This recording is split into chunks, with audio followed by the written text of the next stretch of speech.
Physical education মানে কি? মাঠে গিয়ে ফুটবল, ক্রিকেট, নাকি ভলিবল, ব্যাডমিন্টন খেলা, নাকি স্পোর্টসে পার্টিসিপেট করার জন্য ট্রেনিং করা? না, এগুলো ফিজিক্যাল এডুকেশন নয়। ফিজিক্যাল এডুকেশনের কিছু পার্ট মাত্র। হ্যাঁ, তাহলে ফিজিক্যাল এডুকেশন কি? হ্যালো এভরিওয়ান, আজকে আমরা meaning, definition and scope of physical education নিয়ে আলোচনা করব, রাইট? তো মিনিং থেকে কোশ্চেন আসে না বললে ভুল হবে। যে সমস্ত কোশ্চেনগুলো আসে সেগুলো হলো, নাম্বার 1, প্রকৃত অর্থ, অর্থাৎ শারীরশিক্ষার প্রকৃত অর্থ কী, অর্থাৎ true meaning of physical education.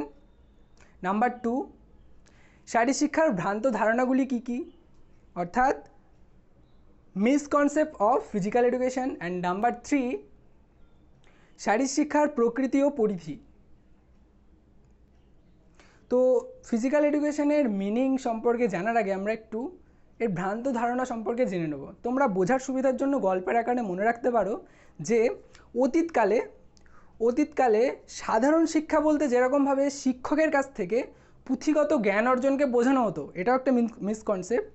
এটা হচ্ছে সাধারণ শিক্ষার মিসকনসেপ্ট কি, যে শিক্ষকের কাছ থেকে পুঁথিগত জ্ঞান অর্জন, এটা মনে করা হতো। ঠিক একই রকমভাবে শারীরশিক্ষার অর্থ ছিল শরীরচর্চার মাধ্যমে শরীরকে সুস্থ রাখা, দেহকে সুস্থ রাখা, রাইট?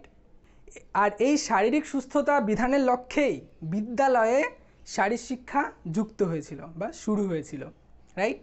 কিন্তু খেলার মাঠ ছাড়া পাঠ্যপুস্তকে শারীরশিক্ষার কোনো স্থান ছিল না। শিক্ষার একটা অতিরিক্ত বিষয় হিসাবে শারীরশিক্ষাকে গণ্য করা হতো। শারীরশিক্ষার মাধ্যমে যে ব্যক্তির অন্যান্য গুণাবলীর বিকাশ ঘটতে পারে সে সম্পর্কে কোনো ধারণা ছিল না। শিক্ষার্থীর সামগ্রিক বিকাশে শারীরশিক্ষার ভূমিকার কথা সেই যুগের শিক্ষাবিদদের মাথায় আসেনি। এখন যদি টাইম মেশিন আবিষ্কার হয় তখন টাইম মেশিনে গিয়ে তাদেরকে বলে আসা যেতে পারে, তার আগে সম্ভব নয়, রাইট? তো যে সময়ের কথা আমি বলছি, অতীতকালে, সেই কুসংস্কারাচ্ছন্ন সমাজ ব্যবস্থায় নারীদের অর্থাৎ মেয়েদের শারীরশিক্ষায় অংশগ্রহণ খুব ভালোভাবে মেনে নেওয়া হয়নি। মনে করা হতো বা প্রচলিত ছিল যে শারীরশিক্ষা শুধুমাত্র ছেলেদের জন্য। কেন? মনে করা হতো যে শারীরশিক্ষায় অংশগ্রহণ করলে মেয়েদের স্বাস্থ্য এবং সৌন্দর্য খারাপ হয়ে যায়, নষ্ট হয়ে যায়, রাইট? শারীরশিক্ষায় প্রতিবন্ধী ব্যক্তিদেরও অংশগ্রহণের কোনো সুযোগ ছিল না। আচ্ছা, তাহলে শরীরচর্চার মাধ্যমে শরীরকে সুস্থ রাখা এবং রোগ সারানো, এটাই ছিল তখনকার দিনে শারীরশিক্ষার অর্থ। শুধু তখনকার দিনে নয়, এখনকার দিনেও এটাই মানুষের মধ্যে ধারণা আছে, ঠিক? যারা ফিজিক্যাল এডুকেশন নিয়ে পড়েনি তাদের মধ্যে এটাই ধারণা যে খেলাধুলা করাই হচ্ছে শারীরশিক্ষা, খেলাধুলা করা মানে হচ্ছে শারীরশিক্ষা, রাইট? তো আমাদের গ্রামে একজন ভদ্রলোক আরেকজন ভদ্রলোককে জিজ্ঞাসা করছে যে, ভাই বলতো এই ভুঁড়িটা কী করে কমানো যায় খুব তাড়াতাড়ি এবং কম পরিশ্রম করে? অন্য ভদ্রলোকটা বলছে, কেন? গার্লফ্রেন্ডকে কিস করার মাধ্যমে। তাহলে ওনার কথার কতটা সত্যতা ছিল জানি না, তবে প্রশ্নটা হচ্ছে উনি এই বয়সে গার্লফ্রেন্ড কোথায় পাবে, রাইট? সে যাই হোক, মোদ্দা কথাটা হচ্ছে কম পরিশ্রম করে এবং কম সময়ে ভুঁড়ি কমানো অতটা সহজ ব্যাপার নয়। ভ্রান্ত ধারণাগুলি কী কী ছিল? শারীরিক প্রশিক্ষণ, শারীরচর্চা, gymnastics, athletics, play, game and sports, বা খেলা, সংগঠিত খেলা, অতি সংগঠিত খেলা, এইগুলোকে কি বলা হতো? শারীরশিক্ষা। অ্যাথলেটিক্স হচ্ছে শারীরশিক্ষা, জিমন্যাস্টিক্স এটাই শারীরশিক্ষা, শারীরচর্চা এটাই শারীরশিক্ষা, এরকম মনে করা হতো, রাইট? তাহলে শারীরশিক্ষার মিনিংটা কী? শারীরশিক্ষা দুটো, বা ফিজিক্যাল এডুকেশন দুটো শব্দ নিয়ে তৈরি হয়েছে, দেখতে পারবে। একটা হচ্ছে ফিজিক্যাল, একটা হচ্ছে एडुकेशन, राइट? তাহলে फिजिकल কথার अर्थ की, यहाँ पे कुछ एक्स्ट्रा ऑर्डिनरी बच्चा होंगे जो फिजिकल के कुछ और ही मतलब निकाल रहे होंगे। ये लोग कुछ और ही दुनिया में रहता है, ঠিক আছে? তাহলে ফিজিক মানে হচ্ছে দেহ, শরীর বা বডি, ফিজিক। যারা জিম ফিম করে আমরা বলি না হোয়াট আপ ফিজিক ব্রো, একদম ডোলে শোলে, রাইট? তো ফিজিক মানে হচ্ছে শরীর বা বডি, আর ফিজিক্যাল মানে হলো শরীরের সমস্ত অঙ্গ প্রত্যঙ্গের কার্যাবলী এবং কার্যকরিতা, ইংলিশে bodily functions and bodily effectiveness. তাহলে বডিলি ফাংশনস বা এই কার্যকরিতা মানে কি হলো? শরীরের বিভিন্ন অঙ্গ ও তন্ত্রের কার্যাবলী, যেরকম কার্ডিওভাস্কুলার সিস্টেম, ঠিক আছে, বা মানে হচ্ছে কি হৃদ শ্বসনতন্ত্র, রেসপিরেটরি সিস্টেম বা সংবহনতন্ত্র, স্কেলেটাল সিস্টেম, মাস্কুলার সিস্টেম অর্থাৎ আমাদের মাসেলের সাথে হাড়ের সংযোগে যে সিস্টেম তৈরি হয়, ঠিক। তো এই সমস্ত তন্ত্রের কার্যাবলী, মানে এই সমস্ত তন্ত্রগুলো এক একটা এক এক রকম কাজ করে। তো এই কার্যাবলীর কার্যকারিতা কতটা, রাইট? প্রত্যেকের শরীরে সমস্ত সিস্টেমগুলি একই রকম ইফেক্টিভভাবে কাজ করে না, রাইট? যার শরীরের জিনিসগুলো বেশি ভালোভাবে কাজ করে তার ইফেক্টিভনেস তত ভালো, অর্থাৎ কার্যকরী, তার শরীরে তত বেশি কার্যকরী, রাইট?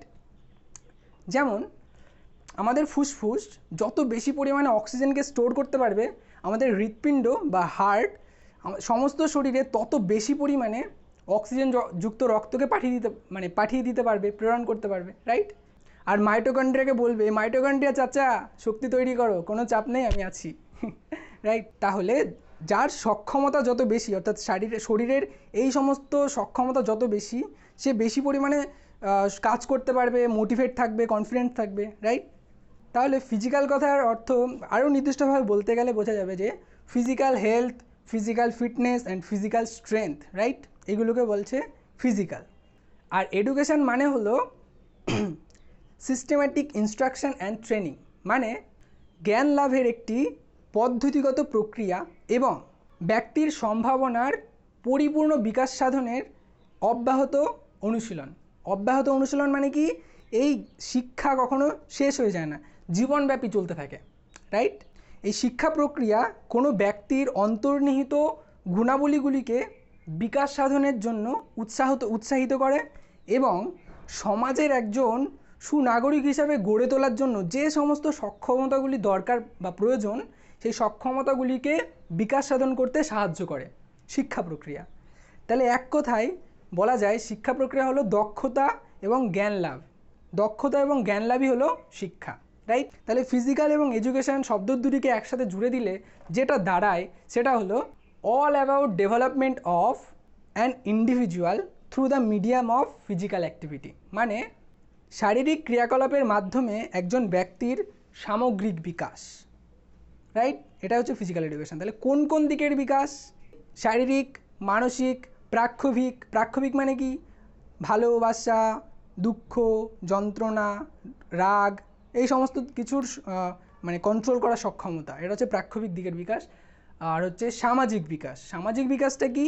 সামাজিক বিকাশ হলো কোনো ব্যক্তি সে তার পারিপার্শ্বিক পরিবেশের সাথে মানিয়ে নিয়ে সবার সাথে সুসম্পর্ক তৈরি করার সক্ষমতাকে বলছে কি? সামাজিক সক্ষমতা, রাইট? এই হচ্ছে মিনিং। এ হচ্ছে ডেফিনেশন। তো বিভিন্ন শিক্ষাবিদ বা পণ্ডিত ব্যক্তিগণ গবেষণার মাধ্যমে এবং নিজেদের দৃষ্টিভঙ্গি দিয়ে পর্যবেক্ষণ করে বিভিন্ন সংজ্ঞা দেওয়ার চেষ্টা করে। বিভিন্ন ব্যক্তি বিভিন্ন সংজ্ঞা দিয়েছেন, মানে প্রচুর সংজ্ঞা আছে, প্রচুর ব্যক্তি দিয়েছেন। তো আমরা এখানে একটা মাত্র সংজ্ঞা দেখব। তো তোমরা বেশি জানার দরকার হলে গুগল থেকে দেখে নিতে পারো, প্রচুর সংজ্ঞা আছে, রাইট? তো এখানে বলে রাখা ভালো একটা কথা যে আধুনিক ফিজিক্যাল এডুকেশনের জনক বা যিনি ইনভেন্টর, যাকে ফাদার অফ ফিজিক্যাল এডুকেশন বলা হয়, তো কাকে বলা হয়? তোমরা যদি জেনে থাকো অবশ্যই কমেন্ট বক্সে জানাও, আমি এটা ভিডিও শেষে গিয়ে বলবো, রাইট? তাহলে এবার আমরা দেখে নেব ডেফিনেশন। তো আমরা দেখব চার্লস এ বুচার। বুচার বলে, বিউকার বলে, তোমরা যা খুশি বলতে পারো, বাট স্পেলিংটা আমি দিয়ে দেবো, তোমরা দেখে নেবে। তো সি.এ. বিউকার বা চার্লস এ বুচার, তিনি যে ফিজিক্যাল এডুকেশনের সংজ্ঞাটা দিয়েছেন সেটা হলো physical education is a integral part of total education and its aims the development of physically, mentally, emotionally and socially fit citizenship through the medium of physical activity which have been selected with a view to realizing these outcomes। মানে হচ্ছে শারীরশিক্ষা হলো সমগ্র শিক্ষা ব্যবস্থার একটা অবিচ্ছেদ্য অংশ, যার লক্ষ্যই হলো বিশেষভাবে নির্বাচিত শারীরিক কার্যক্রমের মাধ্যমে শারীরিক, মানসিক, প্রাক্ষবিক এবং সামাজিক দিকের বিকাশ ঘটিয়ে সমাজের একজন সুদক্ষ নাগরিক হিসাবে গড়ে তোলা, রাইট? এটা হচ্ছে ফিজিক্যাল এডুকেশনের সংজ্ঞা, যিনি কে দিয়েছে? আমাদের সি.এ. বিউকার, রাইট? তো এরপর যেটা আমরা দেখব স্কোপ অফ ফিজিক্যাল এডুকেশন। যেহেতু ভিডিওটা অনেকটা বড় হয়ে গেছে, তো এই স্কোপ অফ ফিজিক্যাল এডুকেশনটা অনেকটাই বড় একটা কোয়েশ্চেন, রাইট? তো এটা সম্পর্কে আমরা আরেকটা ভিডিও বানিয়ে দেবো, এর পরেই পাঠিয়ে দেবো, তোমরা দেখে নিতে পারো।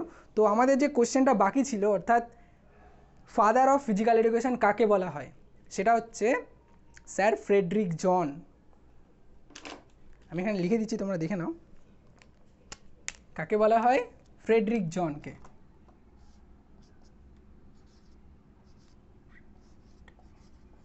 সিকে, ফ্রেডরিক জন। কাকে বলা হয়? ফ্রেডরিক জনকে, ঠিক? তো যারা যারা বলতে পেরেছো খুবই ভালো। সো এই ছিল আজকের ভিডিওটা ভালো থাকলে অবশ্যই একটা লাইক করবে আর অবশ্যই কমেন্ট করবে। তোমাদের কমেন্টে আমাকে ভিডিও বানাতে উৎসাহিত করে, ঠিক? আর আমি সাবস্ক্রাইব করতে বলি না, তোমাদের যদি ভালো লাগে এবং এই রকম ভিডিও দেখতে চাও তাহলেই সাবস্ক্রাইব করবে, কোনো সমস্যা নেই না করলেও। সাবস্ক্রাইব করলে কী হবে, আমি আরও বেশি ব্যক্তিদের কাছে পৌঁছাতে পারবো, রাইট? তো আমি সাবস্ক্রাইব করতে জোর করি না বা বলিও না, তোমাদের ইচ্ছা হলে সাবস্ক্রাইব করবে। তো দেখা হবে পরবর্তী ভিডিওতে, ততক্ষণ সুরক্ষিত থাকবে, সুস্থ থাকবে। জয় হিন্দ, বন্দে মাতরম।